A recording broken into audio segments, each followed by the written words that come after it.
ನಾನು ಅಧಿಕಾರ ವಹಿಸಿಕೊಂಡಾಗ ನಮ್ಮ ಕ್ಷೇತ್ರದ ವಿಧಾನಸಭಾ ಚುನಾವಣೆ ನಡೆದಂತಹ ಸಂದರ್ಭದಲ್ಲಿ ಶ್ರೀಮಾನ್ ಶ್ರೀ ಬಿ ರಮನಾಥ್ ರೈಗಳವರು ಈ ಗ್ರಾಮವನ್ನು ದತ್ತು ಸ್ವೀಕಾರ ಮಾಡಿ ಅಭಿವೃದ್ಧಿಗೆ ಒಂದು ಹೆಜ್ಜೆಯನ್ನು ಮುಂದಿಟ್ಟರು. ಆ ಮೂಲಕ ನನಗೆ ಒಂದು ಆನೆ ಬಲ ಬಂದಂತಾಗಿದೆ ಅವರ ಒಂದು ಆ ಪ್ರೋತ್ಸಾಹದಿಂದ.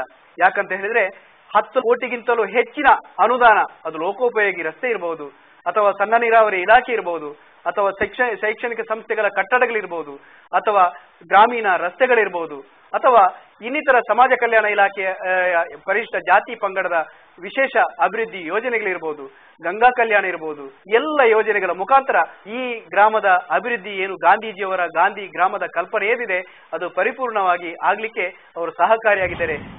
ಬಾಕ್ರಬೈಲು, ಮಂಚಿ, ವಿಟ್ಲ ಹೀಗೆ 3 ಭಾಗಗಳನ್ನು ಸಂಧಿಸುವ ಸಾಲೆತ್ತೂರು ಎಂಬ ಪ್ರದೇಶವು ಕೆಲವು ವರ್ಷಗಳ ಹಿಂದೆ ಮಳೆ ನೀರು ಹರಿದು ಹೋಗಲು ಚರಂಡಿ ಇಲ್ಲದೆ, ಬಸ್ಸು ರಿಕ್ಷಾಗಳು ನಿಲ್ಲಲು ಸ್ಥಳಾವಕಾಶವಿಲ್ಲದೆ, ಪ್ರಯಾಣಿಕರಿಗೆ ಮೂಲಭೂತ ಸೌಲಭ್ಯಗಳಿಲ್ಲದ ಪೇಟೆಯಾಗಿತ್ತು. ಇದೀಗ ಈ ಪೇಟೆಯ ಚಿತ್ರಣವೇ ಬದಲಾಗಿದೆ. ಸಾಲೆತ್ತೂರು ಅಂದರೆ ಅದು ಪೇಟೆ ಅಂತ ಹೆಸರಿತ್ತು. ಈಗ ಇಲ್ಲಿ ಫುಲ್ ನಮ್ದು ಪೇಟೆ ಆಗಿದೆ. ಸಾಲೆತ್ತೂರು ಪೇಟೆ ಎಂದಾಗಿದೆ. ಮೊದಲು ಬೋರ್ಡಲ್ಲಿ ಬಸ್ಸಲ್ಲಿದ್ದದ್ದು ಸಾಲೆತ್ತೂರು ಅಂತ. ಈಗ ಇಡೀ ಸಾಲೆತ್ತೂರು ಮೈದಾನವಾಗಿ ಪೇಟೆ ಆಗಿ ಎಲ್ಲ ಆಟದ ಮೈದಾನ ಅದು ಇದೆಲ್ಲ ಕಂಪ್ಲೀಟ್ 2 ವರ್ಷದಲ್ಲಿ ಆಗಿದೆ. ಗ್ರಾಮ ಪಂಚಾಯತ್, ಜಿಲ್ಲಾ ಪಂಚಾಯತ್, ಶಾಸಕರ ಅನುದಾನ, ಇತರ ಇಲಾಖಾ ಅನುದಾನ ಹಾಗೂ ದಾನಿಗಳ ನೆರವನ್ನು ಪಡೆದುಕೊಂಡು ಈ ಪೇಟೆಯನ್ನು ವಿಸ್ತರಿಸಲಾಗಿದೆ. ಸಾಲೆತ್ತೂರು ಪೇಟೆ ಅಂದ್ರೆ ಅದು ಅಲ್ಲಿ ಜನ ಹೋಗ್ತಿರ್ಲಿಲ್ಲ, ಅಷ್ಟು ಒಂದು ಇದಿತ್ತು ಅಲ್ಲಿ. ಅದಕ್ಕೆ ಈಗ ಅದನ್ನು ನೋಡಿದ್ರೆ ಇನ್ನೂ ಒಂದು 2 ವರ್ಷದ ಅಧಿಕಾರ ಅವರಿಗೆ ಕೊಟ್ಟಿದ್ರೆ ಅದನ್ನು ಅವರು ಸಿಂಗಾಪುರ ಸಿಟಿಯಾಗಿ ಮಾಡ್ತಿದ್ರು. ಅಷ್ಟು ಒಂದು ಇಂಪ್ರೂವ್ಮೆಂಟ್ ಸಾಲೆತ್ತೂರಲ್ಲಿ ಆಗಿದೆ. ಪ್ರಯಾಣಿಕರಿಗೆ ಸುಸಜ್ಜಿತ ತಂಗುದಾಣ, ಕಾಂಕ್ರೀಟು ನೆಲಹಾಸು, ಬೀದಿ ದೀಪ, ಮಹಾತ್ಮ ಗಾಂಧಿ ರಾಷ್ಟ್ರೀಯ ಗ್ರಾಮೀಣ ಉದ್ಯೋಗ ಖಾತರಿ ಯೋಜನೆಯಲ್ಲಿ ನಿರ್ಮಿಸಲಾದ ರಾಜೀವ ಗಾಂಧಿ ಸೇವಾ ಕೇಂದ್ರ, ವಾಣಿಜ್ಯ ಸಂಕೀರ್ಣ, ಜಿಲ್ಲಾ ಪಂಚಾಯತ್ ಅನುದಾನದಲ್ಲಿ ನಿರ್ಮಿಸಲಾದ ರಂಗಮಂದಿರ, ರೈತರಿಗೆ ಅವರು ಬೆಳೆದ ಬೆಳೆಯನ್ನು ಮಾರಾಟ ಮಾಡಲು ಅನುಕೂಲವಾಗುವಂತೆ ನಿರ್ಮಿಸಲಾದ ಮಾರುಕಟ್ಟೆ, ಮೀನು ಮಾರುಕಟ್ಟೆ, ಸುಸಜ್ಜಿತ ಶೌಚಾಲಯ ವ್ಯವಸ್ಥೆ, ಅಂಬೇಡ್ಕರ್ ಭವನ, ವಿದ್ಯುತ್ ಉಪಕೇಂದ್ರ ನಿರ್ಮಿಸಲಾಗಿದೆ. 15 ಲಕ್ಷ ರೂಪಾಯಿ ಅಂದಾಜು ವೆಚ್ಚದಲ್ಲಿ ಸಮುದಾಯ ಭವನವನ್ನು ನಿರ್ಮಿಸಲಾಗುತ್ತಿದ್ದು ಕಾಮಗಾರಿ ಪ್ರಗತಿಯಲ್ಲಿದೆ. ಸಾಲೆತ್ತೂರು ಪೇಟೆಯ ಈ ಅಭಿವೃದ್ಧಿ ಚಟುವಟಿಕೆಗಳಿಗೆ ಸ್ಥಳೀಯರು ಮೆಚ್ಚುಗೆ ವ್ಯಕ್ತಪಡಿಸುತ್ತಾರೆ. ಮೊದಲು ಇಲ್ಲಿ ಒಂದೇ ಪಾರ್ಕಿಂಗ್ ಇತ್ತು, ಈಗ 2 ಪಾರ್ಕಿಂಗ್ ಆಗಿದೆ. ಪಂಚಾಯತ್ನವರು ಪಾರ್ಕಿಂಗ್ ವ್ಯವಸ್ಥೆ ನಮಗೆ ಮಾಡಿಕೊಟ್ಟಿದ್ದಾರೆ. ರಸ್ತೆಗಳೆಲ್ಲ ತೊಂದರೆ ಇಲ್ಲ, ಒಳ್ಳೆ ಉಂಟು. ಮೊದಲೆಲ್ಲ ಹೋಗ್ಲಿಕ್ಕೆಲ್ಲ ಭಾರಿ ಕಷ್ಟ ಆಗ್ತಾ ಇತ್ತು, ಡ್ರೈವರ್ನವರು ಹೋಗ್ತಾ ಇಲ್ಲ ಇತ್ತು ಕೆಲವು ಕಡೆ. ಈಗ ತೊಂದರೆ ಇಲ್ಲ, ಎಲ್ಲ ಕಡೆ ಪಂಚಾಯತಿಂದ ರಸ್ತೆಗಳನ್ನೆಲ್ಲ ಅಭಿವೃದ್ಧಿ ಮಾಡಿದ್ದಾರೆ. ಈ ಬಗ್ಗೆ ನಾವು ರಿಕ್ಷಾ ಚಾಲಕ ಮಾಲಕ ಸಂಘದ ಬಗ್ಗೆ ನಾವು ಅವರಿಗೆ ಒಳ್ಳೆ ಅಭಿನಂದನೆ ಕೊಡ್ತೇವೆ. ಫಸ್ಟ್ ನಮಗೆ ಇಲ್ಲಿ ಬಸ್ ಸ್ಟ್ಯಾಂಡ್ ಇಲ್ಲ ಆಯ್ತು, ಆಮೇಲೆ ಕಾಂಕ್ರೀಟೀಕರಣ ಆದ ಮೇಲೆ ತುಂಬಾ ಅಭಿವೃದ್ಧಿ ಹಂತದಲ್ಲೇ ಇದೆ. ಸೊ ಆಮೇಲೆ ಇಲ್ಲಿ ಈಗ ನಮ್ಮ ಇಲ್ಲೊಂದು ಬಿಲ್ಡಿಂಗ್ ಆಯ್ತಲ್ಲ, ರಾಜೀವ್ ಗಾಂಧಿ ಅಂತ ಹೇಳಿ, ಆದರೆ ಮತ್ತಷ್ಟು ಅಲ್ಲಿ ಬೇಕಾದ ನಮಗೆ ಸೌಲಭ್ಯ ಮತ್ತೆ ಏನೋ ಗೀಟಿಂಗ್ ಏನು ಕೂಡ ಅಲ್ಲಿ ಕೂಡ ಆಗ್ತದೆ. ಈಗ ಮತ್ತೆ ಹೆಚ್ಚಿನ ಅಭಿವೃದ್ಧಿ ಅಂತ ಹೇಳಿ ನಮ್ಮ ಅಧ್ಯಕ್ಷರು ತುಂಬಾ ಮುತುವರ್ಜಿಯಿಂದ ಆ ಕೆಲಸ ಮಾಡಿಕೊಂಡಿದ್ದಾರೆ.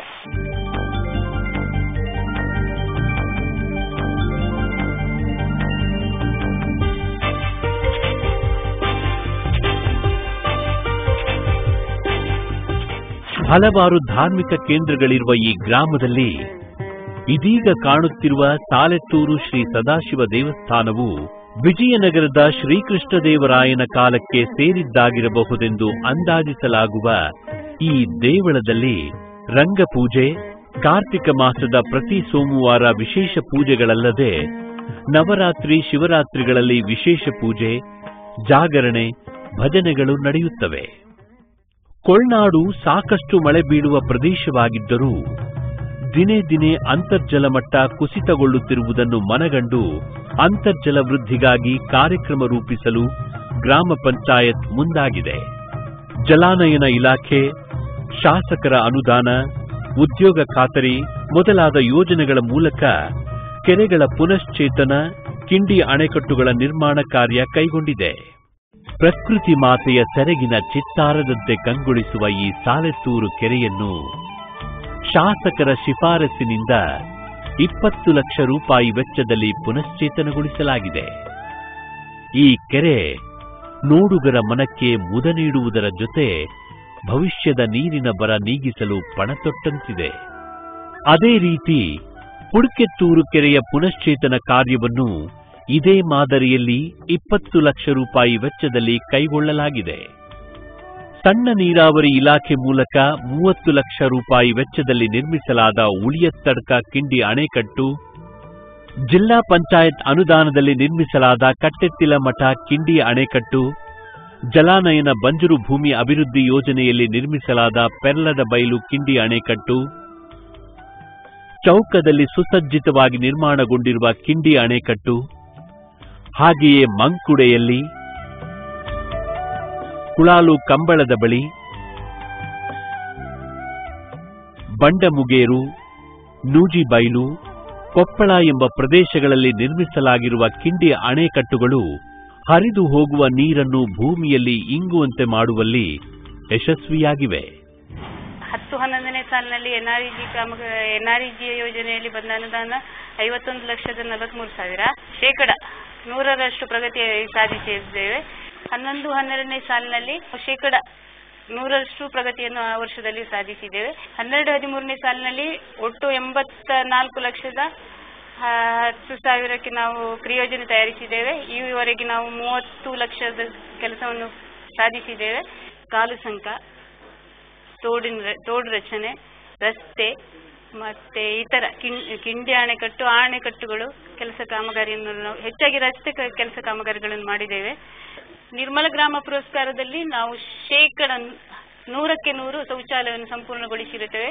ನಿರ್ಮಲ ಗ್ರಾಮ ಪುರಸ್ಕಾರವನ್ನು ಪಡ್ಕೊಂಡಿದ್ದೇವೆ. 5 ಲಕ್ಷ ನಮಗೆ ನಿರ್ಮಲ ಗ್ರಾಮ ಪುರಸ್ಕಾರ ಅನುದಾನದಲ್ಲಿ ಬಹುಮಾನವಾಗಿ ಸಿಕ್ಕಿರುತ್ತದೆ. ಅಧ್ಯಕ್ಷರು, ಉಪಾಧ್ಯಕ್ಷರು, ಸರ್ವ ಸದಸ್ಯರು ಒಳ್ಳೆ ರೀತಿಯಲ್ಲಿ ನಮಗೆ ಸಹಕಾರ ಕೊಟ್ಟು ತಾವು ಈ ಕೆಲಸವನ್ನು ಮಾಡ್ತಿದ್ದೇವೆ.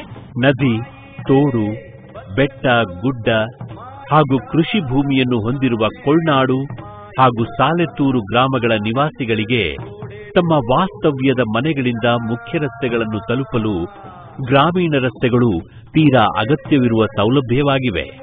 ಇದನ್ನು ಮನಗಂಡ ಗ್ರಾಮ ಪಂಚಾಯತ್ ಆಡಳಿತವು ಸ್ವಂತ ಸಂಪನ್ಮೂಲದ ಜೊತೆಗೆ ವಿವಿಧ ಇಲಾಖಾ ಅನುದಾನಗಳು, ತಾಲೂಕು ಪಂಚಾಯತ್ ಹಾಗೂ ಜಿಲ್ಲಾ ಪಂಚಾಯತ್ ಅನುದಾನಗಳು ಹಾಗೂ ಶಾಸಕರ ಅನುದಾನದ ನೆರವಿನೊಂದಿಗೆ ಸಂಪರ್ಕ ಕ್ರಾಂತಿಯನ್ನೇ ಕೈಗೊಂಡಿವೆ. ಉದಾಹರಣೆಗೆ ಕುದ್ರಿಯ ಕಲ್ಕಾಜೆ ಮಣ್ಣಿನ ರಸ್ತೆ ರಚನೆಗೆ ತಾಲೂಕು ಪಂಚಾಯತ್ನಿಂದ 80,000 ರೂಪಾಯಿ ಹಾಗೂ ಗ್ರಾಮ ಪಂಚಾಯತ್ನಿಂದ 60,000 ರೂಪಾಯಿ ಮೊತ್ತವನ್ನು ವಿನಿಯೋಗಿಸಲಾಗಿದೆ. ಮದಕದಿಂದ ಬಾರೆಬೆಟ್ಟು ಮಸೀದಿ ರಸ್ತೆಯನ್ನು ಶಾಸಕರ ಅನುದಾನದಲ್ಲಿ 10 ಲಕ್ಷ ರೂಪಾಯಿ ವೆಚ್ಚದಲ್ಲಿ ನಿರ್ಮಿಸಲಾಗಿದೆ. ತಾಲೂಕು ಪಂಚಾಯತ್ ಅನುದಾನದಲ್ಲಿ 3 ಲಕ್ಷ ರೂಪಾಯಿ ವೆಚ್ಚದಲ್ಲಿ ಬೊಳ್ಮಾರು ಎಂಬಲ್ಲಿ ಕಾಂಕ್ರೀಟು ರಸ್ತೆ ನಿರ್ಮಿಸಲಾಗಿದೆ. ಕುರ್ತಮುಗೇರು ಕುಳಾಲು ರಸ್ತೆಯ ಸಮಗ್ರ ಅಭಿವೃದ್ಧಿಗೆ ಶಾಸಕರು ನಮ್ಮ ಗ್ರಾಮ ನಮ್ಮ ರಸ್ತೆ ಯೋಜನೆಯಲ್ಲಿ 1,86 ಲಕ್ಷ ರೂಪಾಯಿ ಒದಗಿಸಿದ್ದು ಕಾಮಗಾರಿ ಪ್ರಗತಿಯಲ್ಲಿದೆ. ನಾರ್ಷಾ ಪ್ರೌಢಶಾಲೆ ಬಳಿ ಕಾಂಕ್ರೀಟು ರಸ್ತೆ ಮತ್ತು ಶಾಲಾ ಮೈದಾನದ ಬಳಿ ತಡೆಗೋಡೆಯನ್ನು ನಿರ್ಮಿಸಲಾಗಿದೆ. ತಾಳಿತ್ತನೂಜಿ ರಸ್ತೆಯನ್ನು 10 ಲಕ್ಷ ರೂಪಾಯಿ ವೆಚ್ಚದಲ್ಲಿ ಡಾಂಬರೀಕರಣಗೊಳಿಸಲಾಗಿದೆ.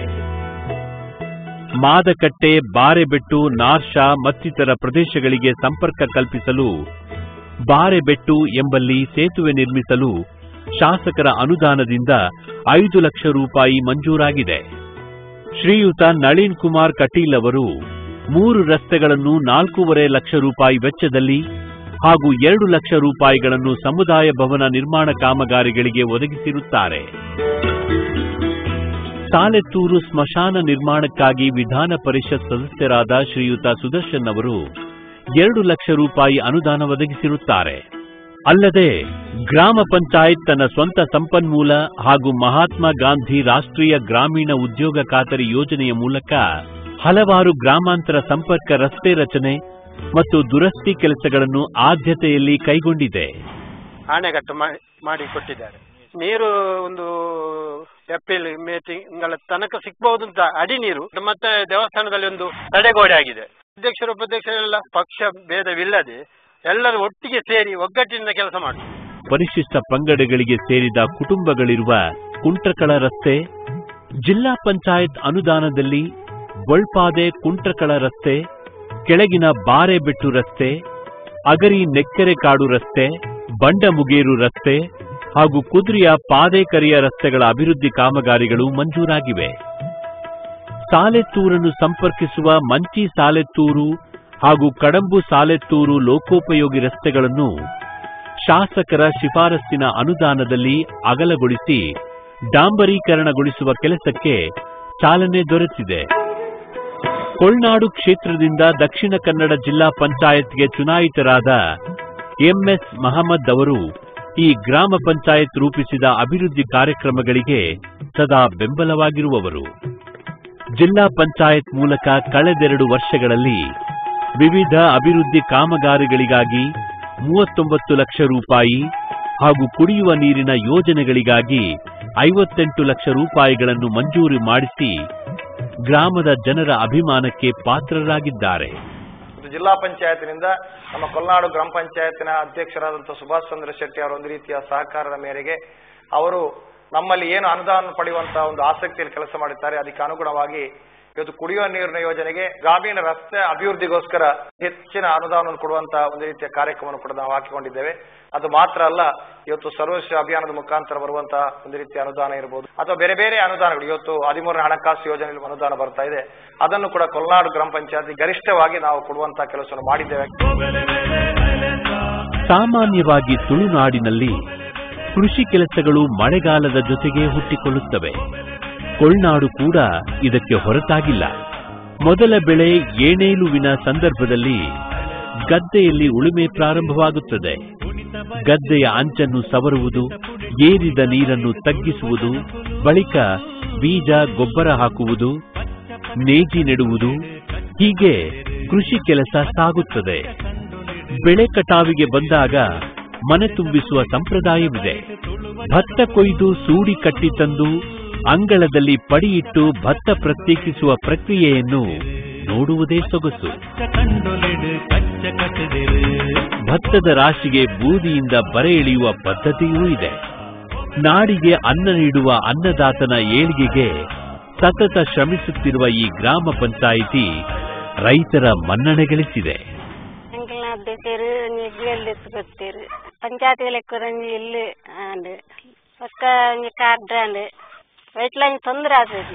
ಕೃಷಿಗೆ ಪೂರಕವಾಗಿ ಹೈನುಗಾರಿಕೆಗೂ ಗ್ರಾಮದಲ್ಲಿ ಹೆಚ್ಚಿನ ಪ್ರಾಶಸ್ತ್ಯವಿದೆ. ಜಲಾನಯನ ಇಲಾಖೆ ಹಾಗೂ ಪಶುಸಂಗೋಪನಾ ಇಲಾಖೆಗಳ ಮೂಲಕ ಹಲವು ಕುಟುಂಬಗಳಿಗೆ ದನ ಸಾಕಾಣಿಕೆಗೆ ಸಹಕಾರ ನೀಡಲಾಗಿದೆ. ಪಂಚಾಯತ್ ಕಚೇರಿಯ ಬಳಿ ಇರುವ ಹಾಲು ಉತ್ಪಾದಕರ ಸಂಘದಂತೆಯೇ ಪಂಚಾಯತ್ ವ್ಯಾಪ್ತಿಯ ಹಲವಾರು ಕಡೆಗಳಲ್ಲಿರುವ ಸಂಘಗಳು ರೈತರ ಆದಾಯ ಹೆಚ್ಚಿಸುವಲ್ಲಿ ಸಹಕಾರಿಯಾಗಿವೆ. ನಮ್ಮ ಕೊಳ್ನಾಡು ಗ್ರಾಮ ಪಂಚಾಯತ್ ವಿಶೇಷವಾಗಿ ಎಲ್ಲಾ ವಿಚಾರಗಳಲ್ಲಿಯೂ ಬಹಳಷ್ಟು ಕೆಲಸವನ್ನು ಮಾಡ್ತಾ ಇದೆ. ಈಗ ಉದಾಹರಣೆಗಾಗಿ ನಾನು ಒಂದೇ ವಿಚಾರ ಹೇಳುವುದೇನೆಂದರೆ ರಸ್ತೆಯ ದಾರಿದೀಪ. ಆಮೇಲೆ ಈ ಸ್ವಚ್ಛತಾ ಆಂದೋಲನ ಅಂತ ಹೇಳಿ ಒಂದು ಕಾರ್ಯಕ್ರಮವನ್ನು ನಮ್ಮ ಅಧ್ಯಕ್ಷರು ಕೈಗೊಂಡಿದ್ದಾರೆ. ಪ್ರತಿ ಅಂಗಡಿಗಳಿಗೂ ಕೂಡ ಒಂದು ವೇಸ್ಟ್ ಬಾಕ್ಸ್ ಅನ್ನ ಅವರು ಕೊಟ್ಟು ಆ ಸ್ವಚ್ಛತೆಯ ಬಗ್ಗೆ, ಸ್ವಚ್ಛತೆ ಬೇಕು ಅಂತ ಹೇಳುವ ಒಂದು ಭಾವನೆಯನ್ನ ಮಾಡ್ಲಿಕ್ಕೆ ಅವರು ಬಹಳಷ್ಟು ಪ್ರಯತ್ನ ಪಟ್ಟಿದ್ದಾರೆ. ಆ ಒಂದು ದಿಸೆಯಲ್ಲಿ ಅವರು ಯಶಸ್ವಿ ಕೂಡ ಆಗಿದ್ದಾರೆ ಅಂತ ಹೇಳಿ ನಾನು ಬಹಳ